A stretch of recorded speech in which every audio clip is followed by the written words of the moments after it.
Hello everyone. So now I wanted to basically do a comparison video on this Revoltech Amazing Yamaguchi Spider-Man and a Marvel Legends Spider-Man figure. This is the only Marvel Legends Spider-Man figure I have, so I'm sorry I can't do a one is to one comparison. As you can tell, I'm probably not a very big Spider-Man fan, so but I hope that this video would be able to help some of you. So just to clarify, in terms of height, this is how tall the Marvel Legends one is. And then this is how tall the Revoltech is. I'd say they're pretty much in scale. And if I were to do a height comparison on these guys, just standing side to side, it's not too bad, actually, if I'm being honest with you. They could definitely work in the same scale. And then just going into the engineering and sculpt choices that these two companies made. Um, so first of all, Marvel Legends with their butterfly joints, they decided to make it basically like just go into the chest like that, which is it's okay. It gets the range of motion done, but it's a little unnatural looking.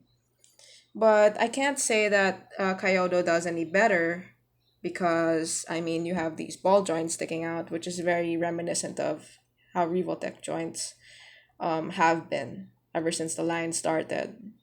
Um, and then you have some gapping going on in the neck, but this goes out like that,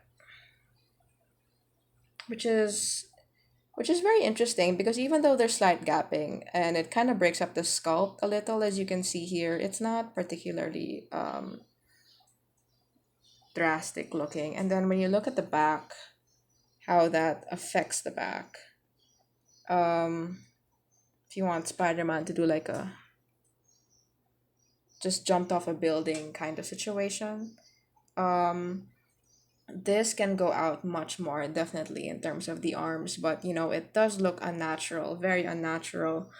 And this bunches up the his suit emblem and all, but I think it kind of works because that's a little bit how fabric tends to work in like the movies and live action. I'd also like to point out there's slight gapping, of course, in the heads, but it doesn't really bother me too much. Of course, here in the middle area, you have this like T looking joint, which is very blocky actually. I prefer the Amazing Yamaguchi in what they did here by making basically dividing the middle area into one, two, three parts and then having the belt be an independent piece. Very nice. And then the sculpting in this area, very interesting also. Amazing Yamaguchi did like these extended raised parts over here in the thighs, and then another like jutting out in the knees, which the Marvel Legends doesn't have. They're very blocky, if you will, kind of armor like in a way. Of course, the Yamaguchi is more stylized. This is very.